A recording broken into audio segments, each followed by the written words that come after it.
First card ace of pentacles ಬಂದಿದೆ. Ace of ಪೆಂಟಿಕಲ್ಸ್ನ ನಾವು new beginnings ಅಂತ ಕರಿತೀವಿ, ಅಥವಾ ಪೆಂಟಿಕಲ್ಸ್ ಅಂದರೆ ಹಣ ಅಂತ ನಾನು ತುಂಬ ಸರ್ತಿ ಹೇಳಿದ್ದೀನಿ. ಡೌನ್ ಪೇಮೆಂಟ್, ಯಾವುದಾದ್ರೂ ಕಾರ್ ಅಥವಾ ವೆಹಿಕಲ್ ತಗೊಳ್ಳೋಕ್ಕೆ ಡೌನ್ ಪೇಮೆಂಟ್, ಅಥವಾ ಯಾವುದಾದ್ರೂ ಸೈಟ್ ಇರ್ಬೋದು, ಅಪಾರ್ಟ್ಮೆಂಟ್ಸ್ ಇರ್ಬೋದು, ಆ ಥರ ಡೌನ್ ಪೇಮೆಂಟ್ ಮಾಡ್ತೀರಾ ಜಿಲಿ ಅಂತ ಹೇಳ್ತಾ ಇದೆ cards. Financial project, related to financial project ಅಂತ ಹೇಳ್ತೀವಿ ನಾವು. ಆನ್ಸರ್ಡ್ ಪ್ರೇಯರ್ಸ್ ಅಂತ, ನೀವು ಇಷ್ಟು ದಿನ ಏನು ದೇವ್ರ ಹತ್ರ ಪ್ರಾರ್ಥನೆ ಮಾಡ್ಕೊಳ್ತಾ ಇದ್ದೀರಿ, ಏನು ನಿಮ್ಮ ಕ್ವಶನ್ಸ್ ಇತ್ತು ದೇವ್ರ ಮುಂದೆ, ನೀವು ತುಂಬ ಕ್ವಶನ್ಸ್ನ ಕೇಳ್ತೀರಾ, ತುಂಬ ಕಷ್ಟಗಳನ್ನ ತೋಡ್ಕೊಳ್ತೀರಾ, ಯಾಕೆ ನನಗೆ ಇಷ್ಟು ಕಷ್ಟ, ಆ ಥರ ತುಂಬ ಕ್ವಶನ್ಸ್ ಇರುತ್ತೆ. ನಿಮ್ಮ ಎಲ್ಲ ಕ್ವಶನ್ಸ್ಗೂ ಉತ್ತರಗಳು ಈ ತಿಂಗಳು ನಿಮ್ಗೆ ಸಿಗುತ್ತೆ. ಬೈಯಿಂಗ್ ಆ್ಯಂಡ್ ಮೂವಿಂಗ್ ಅಂತ ಹೇಳ್ತಾ ಇದೆ. ಮೇ ಬಿ ನೀವು ಮನೆ ಶಿಫ್ಟ್ ಮಾಡ್ಬೋದು, ಹೊಸ ಮನೆ ತೊಗೊಳ್ಬೋದು, to bigger and better home ಅಂತ ಕೂಡ ಕಾರ್ಡ್ ಹೇಳ್ತಾ ಇದೆ.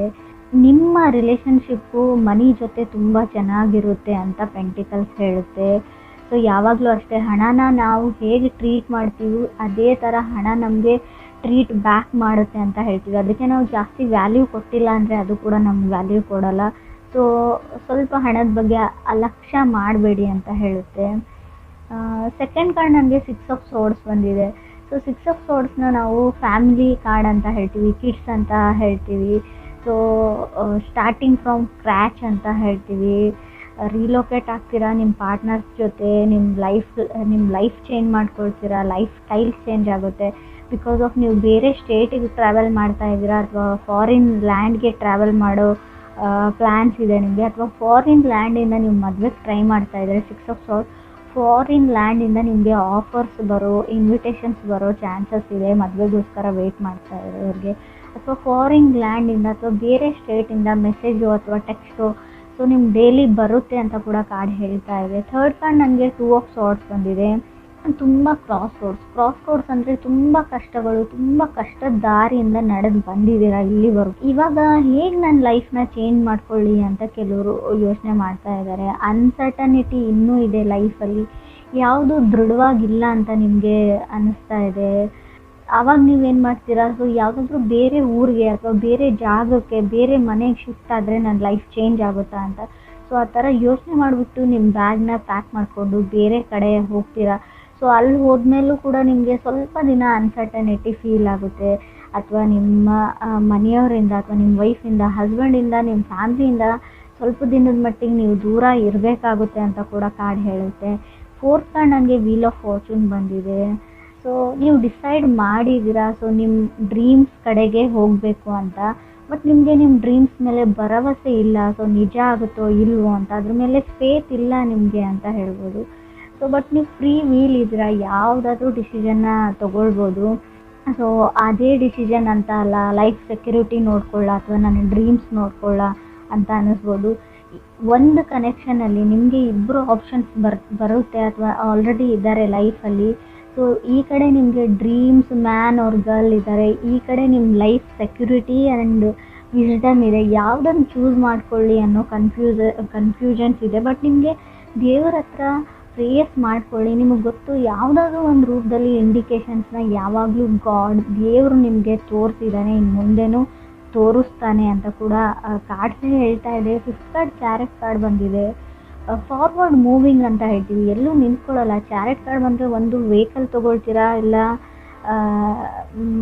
7th ಹೌಸ್ನ ನೋಡೋದಾದರೆ ನಾನು ತುಂಬ ಎಮೋಷ್ನಲ್ ಇದ್ದರೂ ಚಾರೆಟ್ ಕಾರ್ಡ್ ಬರುತ್ತೆ. ಎಮೋಷ್ನಲ್ ಇನ್ ಕನೆಕ್ಷನ್, ತುಂಬ ಜಗಳಗಳಾಗುತ್ತೆ, ಆರ್ಗ್ಯುಮೆಂಟ್ ಆಗುತ್ತೆ, ಮತ್ತೆ ಪ್ಯಾಚಪ್ ಆಗ್ತೀರಾ. ಏನೋ ಗೊತ್ತಿಲ್ಲ, ಅವ್ರ ಜೊತೆ ಇದ್ದರೆ ನಿಮಗೆ ಯಾವುದೇ ಲಾಭ ಇಲ್ಲ, ಏನೂ ಇಲ್ಲ, ಅಲ್ಲಿ ನೀವೇ ಎಮೋಷ್ನಲಿ ಡ್ರೈನ್ ಆಗ್ತೀರ. ಬಟ್ ಅವ್ರನ್ನ ಬಿಟ್ಟಿರೋ ಶಕ್ತಿ ನಿಮಗಿಲ್ಲ. ಏನೇ ಆಗಲಿ ಅವ್ರ ಜೊತೆನೇ ಇರಬೇಕು ಅಂತ ಅಂದ್ಕೊಳ್ತೀರೋ. ಬಟ್ ಈಗೋ ಪ್ರಾಬ್ಲಮ್, ಸಡನ್ನಾಗಿ ಸಣ್ಣ ಪುಟ್ಟ ವಿಷಯಕ್ಕೆ ಜಗಳ ಆಡಿಬಿಟ್ಟು ಎಲ್ಲಿಗೋ ಹೋಗಿಬಿಡುತ್ತೆ ಅಂತ ಕೂಡ ಕಾರ್ಡ್ ಹೇಳ್ತಾ ಇದೆ. ಆದಷ್ಟು ಜಗಳ ಆಡದೇ ಇರೋಂಗೆ ನೀವು ಕಾಪಾಡ್ಕೊಂಡ್ರೆ ನಿಮ್ಮ ರಿಲೇಷನ್ಶಿಪ್ ಗಟ್ಟಿಯಾಗಿರುತ್ತೆ ಅಂತ ಕಾರ್ಡ್ ಹೇಳುತ್ತೆ. 6th ಕಾರ್ಡ್ ನನಗೆ ಕ್ವೀನ್ ಆಫ್ ಪೆಂಟಿಕಲ್ಸ್ ಬಂದಿದೆ. Queen of pentacles stability. So like real estate ವ್ಯವಹಾರ ಮಾಡ್ಬೋದು, ನೀವು ಏನಾದರೂ ತೊಗೊಳ್ಬೋದು ಅಂತ ನಾನು ಮುಂಚೆನೇ ಹೇಳಿದ್ದೀನಿ ಫಸ್ಟ್ ಕಾರ್ಡಲ್ಲಿ, ಏಸ್ ಆಫ್ ಪೆಂಟಿಕಲ್ಸಲ್ಲಿ. ಸೊ ಮೆಟೀರಿಯಲಿಸ್ಟಿಕ್ ವರ್ಲ್ಡಲ್ಲಿ ಫರ್ನಿಚರ್ ಆಗ್ಬೋದು, ಜ್ಯುವೆಲರಿ ಆಗ್ಬೋದು, ಆ ಥರ ಖರೀದಿ ಮಾಡ್ತೀರಾ. ಸೊ ಯಾರಿಗೋ ಆ್ಯನಿವರ್ಸ್ರಿ ಇರ್ಬೋದು, ನಿಮ್ಮ ಮದುವೆ ಆ್ಯನಿವರ್ಸ್ರಿ, ಸೊ ಯಾರ್ದಾದ್ರು ಬರ್ಡೇ ಇರ್ಬೋದು, ಅಥವಾ ನಿಮ್ಮ ಫ್ರೆಂಡ್ ಸರ್ಕಲಲ್ಲಿ ಫ್ಯಾಮ್ಲಿಯಲ್ಲಿ ಮ್ಯಾರೇಜಸ್ ಇರ್ಬೋದು. ಸೊ ಸೊ ತುಂಬ ಶಾಪಿಂಗ್ ನೀವು ಮಾಡ್ತೀರಾ, ಆಲ್ರೆಡಿ ಮಾಡಿದ್ದೀರಾ, ನಿಮ್ಮದೇ ಮದುವೆ ಕೂಡ ಕೆಲವ್ರದ್ದು ಇರ್ಬೋದು ಅಂತ ಕಾರ್ಡ್ ಹೇಳುತ್ತೆ. 7th ಕಾರ್ಡ್ 4 ಆಫ್ ಕಪ್ಸ್ ಇದೆ. ಸೊ ಮುಂಚೆ 4 ಆಫ್ ಕಪ್ಸ್ ಅಂದರೆ ನಿಮ್ಮನ್ನು ಯಾರೋ ರಿಜೆಕ್ಟ್ ಮಾಡಿದ್ದಾರೆ. ಇವಾಗ ಏನಂದರೆ ಅವ್ರು ನಿಮಗೆ ಎಂಟರ್ಟೈನ್ ಮಾಡ್ತಾ ಇದ್ದಾರೆ. ಯಾವ ಥರ ಅಂದರೆ ನಿಮ್ಮ ಜೊತೆ ಕಮ್ಯುನಿಕೇಟ್ ಮಾಡೋಕ್ಕೆ ಟ್ರೈ ಮಾಡ್ತಾ ಇದ್ದಾರೆ. ಸೊ ಏನಿದೆ ಅವ್ರ ಮನಸ್ಸಲ್ಲಿ ಅಂತ ಗೊತ್ತಾಗ್ತಾ ಇಲ್ಲ. ಆಲ್ರೆಡಿ ನಿಮಗೆ ನೋ ಹೇಳಿದ್ದಾರೆ, ಆದರೂ ಕೂಡ ಏನೋ ಮುಂಚೆ ಅವರು ನೋ ಹೇಳಿಬಿಟ್ಟು ನಿಮ್ಮ ಜೊತೆ ಕಮ್ಯುನಿಕೇಷನ್ ಸ್ಟಾಪ್ ಮಾಡ್ಕೊಂಡ್ಬಿಟ್ಟು ದೆ ವೆಂಟ್ ಕೋಲ್ಡ್ ಅಂತ ಹೇಳ್ತಾ ಇದೆ. ಸೊ ಬಟ್ ಇವಾಗ ಅವ್ರು ನಿಮ್ಮನ್ನು ಎಂಟರ್ಟೈನ್ ಮಾಡ್ತಾ ಇದ್ದಾರೆ. ಯಾಕಂದರೆ 8 ಕಾರ್ಡ್ 3 ಆಫ್ ಕಪ್ಸ್ ಬಂದಿದೆ. ಸೊ ನಿಮ್ಗೆ ಅನಿಸುತ್ತೆ ಅವ್ರು ನನ್ನ ಜೊತೆನೇ ಈ ಥರ ನಡ್ಕೊಳ್ತಾರ ಅಥವಾ ಬೇರೆ ಎಲ್ಲರ ಜೊತೆನೂ ಈ ಥರನೇ ಇರ್ತಾರ ಫ್ರೆಂಡ್ಲಿ ಅಂತ ಕನ್ಫ್ಯೂಷನ್ಸಲ್ಲಿ ಇರ್ತೀರ. ಆ ಥರ ವ್ಯಕ್ತಿ, ಸೊ ಮುಂಚೆ ರಿಜೆಕ್ಟ್ ಮಾಡಿರೋ ವ್ಯಕ್ತಿ ನಿಮಗೆ ಕಮ್ಯುನಿಕೇಟ್ ಮಾಡ್ತಾರೆ ಅಂತ ಕೂಡ ಕಾರ್ಡ್ ಹೇಳ್ತಾ ಇದೆ. 9th ಕಾರ್ಡ್ ನನಗೆ ನೈಟ್ ಆಫ್ ವಾಂಡ್ಸ್ ಬಂದಿದೆ. ಮೇ ಬಿ ನಿಮಗೆ ಅವರಿಂದ ರಿಜೆಕ್ಟ್ ಮಾಡಿರೋ ವ್ಯಕ್ತಿಯಿಂದ ಅಥವಾ ಅದರ್ ಪರ್ಸನ್ನಿಂದ ತುಂಬ ದಿನ ಆಯಿತು ಯಾವುದೇ ಮೆಸೇಜ್, ಕಾಲ್, ಟೆಕ್ಸ್ಟ್ ಬಂದಿಲ್ಲ. ಸೊ ಒಂದು ಮೆಸೇಜ್ ಬರಲಿ, ಕಾಲ್ ಬರಲಿ, ಸೊ ಆಲ್ರೆಡಿ ಅರ್ಧ ಮೆಸೇಜ್ನ ಟೈಪ್ ಮಾಡಿಬಿಟ್ಟು ಡಿಲೀಟ್ ಮಾಡ್ತೀರಾ, ನೀವು ಸೆಂಡ್ ಮಾಡಲ್ಲ. ಸೊ ನಾನೇ ಯಾಕೆ ಮಾಡಲಿ ಅಂತ. ಸೊ ಏನೋ ನಿಮ್ಮ ಲಾಸ್ಟ್ ಡಿಸಿಷನ್ ಕೇಳಬೇಕಿದೆ, ನಿಮ್ಮ ಮದುವೆ ಫಿಕ್ಸ್ ಆಗಬೇಕಿದೆ, ಸೊ ಎಸ್ ಹೇಳಬೇಕಿದೆ. ಒಂದು ಮಾತು ಅವ್ರನ್ನ ಕೇಳಿಬಿಡಲ್ಲ. ಆಲ್ರೆಡಿ ನೀವು ಪ್ರಪೋಸ್ ಮಾಡಿರ್ಬೋದು, ಅವ್ರು ಎಸ್ ನೋ ಏನೂ ಹೇಳಿರ್ಲಿಕ್ಕಿಲ್ಲ. ಅಥವಾ ನೀವು ರಿಲೇಷನ್ಶಿಪ್ಪಲ್ಲಿ ಇದ್ಬಿಟ್ಟು ಯಾವುದೇ ಅವ್ರಿಗೊಂದು ಮಾತು ಹೇಳಬೇಕು ಅಂತ ಅಂದ್ಕೊಳ್ತಾ ಇದ್ದೀರಾ. ಸೊ ನೀವು ರೆಡಿ ಆಗಿದ್ದೀರಾ ಸೆಟಲ್ ಆಗೋಕ್ಕೆ. ಬಟ್ ಏನೋ ಅವ್ರು ನಿಮ್ಮ ಎಕ್ಸ್ ಅಂತ ಆಗಲಿ ಏನೋ ಅವ್ರಿಗೊಂದು ಮಾತು ತಿಳಿಸ್ಬಿಡೋಣ ಅನ್ನೋ ಲಾಸ್ಟ್ ಚಾನ್ಸಲ್ಲಿ, ಸೊ ಲಾಸ್ಟ್ ಮಿನಿಟಲ್ಲೂ ನೀವು ಇದನ್ನು ಯೋಚನೆ ಮಾಡ್ತಾ ಇದ್ದೀರಾ ಅಂತ ಕಾರ್ಡ್ ಹೇಳ್ತಾ ಇದೆ. ನೀವು ಅಥವಾ ನೀವು ಕ್ರಾಸ್ ವಾಚರ್ಸ್ ಅವ್ರ ಜೊತೆ ಕನೆಕ್ಟ್ ಆಗಿರೋ ವ್ಯಕ್ತಿಗಳು ಕೂಡ ಆಗಿರ್ಬೋದು. 10th ಕಾರ್ಡ್ ನನಗೆ ಕಿಂಗ್ ಆಫ್ ಕಪ್ಸ್ ಬಂದಿದೆ. ಸೊ ಕೆಲವ್ರಿಗೆ ಒಬ್ಬ ವ್ಯಕ್ತಿ ನಿಮ್ಮ ಲೈಫಲ್ಲಿರೋರು ಯಾವಾಗಲೂ ಹೇಳ್ತಾರೆ ನಿಮ್ಮ ಮೇಲೆ ಫೀಲಿಂಗ್ಸ್ ಇದೆ ಅಂತ.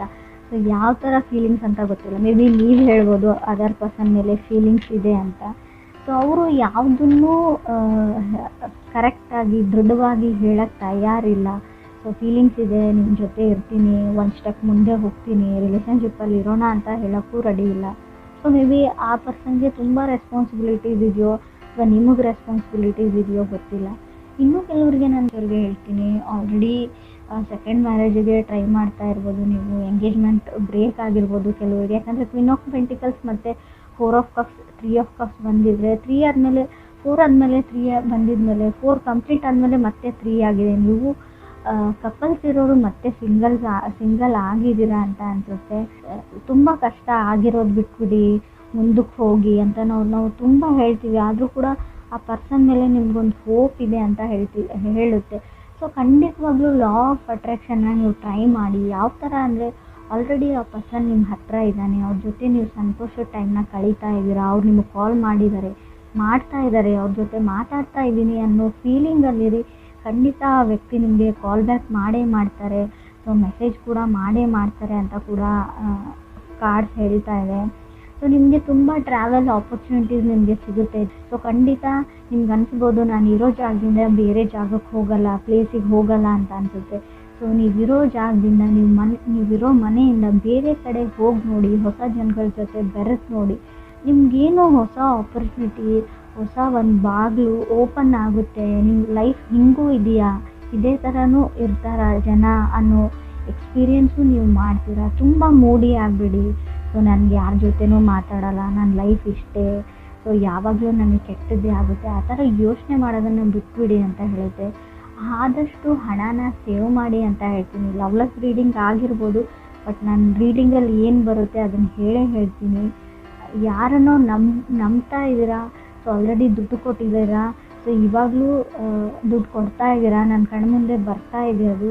ಸೊ ಸ್ಟಾಪ್ ಗಿವಿಂಗ್ ದೆಮ್ ಅಂತ ನಾನು ಹೇಳ್ತೀನಿ. ನಿಮ್ಮನ್ನು ಬರೀ ದುಡ್ಡಿಗೋಸ್ಕರ ಬಳಸ್ಕೊಳ್ತಾ ಇದ್ದಾರೆ.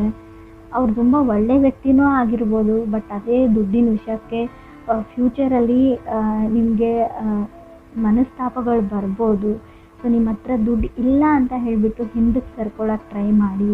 ಸೊ ನನ್ನ ಹತ್ರ ಇದೆ, ನಾನು ಸಹಾಯ ಮಾಡ್ತೀನಿ ಅಂದ್ಕೊಳ್ಬೇಡಿ. ಬೇರೆ ಯಾವುದೋ ರೂಪದಲ್ಲಿ ಅವ್ರಿಗೆ ದುಡ್ಡು ಸಿಗುತ್ತೆ, ನೀವು ಒಬ್ಬರೇ ಇಲ್ಲ ಅಂತ ಕೂಡ ಕಾರ್ಡ್ಸ್ ಹೇಳ್ತಾ ಇದೆ. ಅವ್ರಿಗೆ ಹೆಲ್ಪ್ ಮಾಡೋರು. ಸೊ ಬಿ ಕೇರ್ಫುಲ್ ಅಂತ ಹೇಳ್ತೀನಿ. ಟ್ರಾವೆಲ್ ಮಾಡೋರ್ಗು, ಸಿಂಗಲ್ ಆಗಿ ವೆಹಿಕಲ್ಸ್ ಡ್ರೈವ್ ಮಾಡೋರ್ಗು ಸೊ ಸ್ವಲ್ಪ ಕೇರ್ಫುಲ್ ಆಗಿ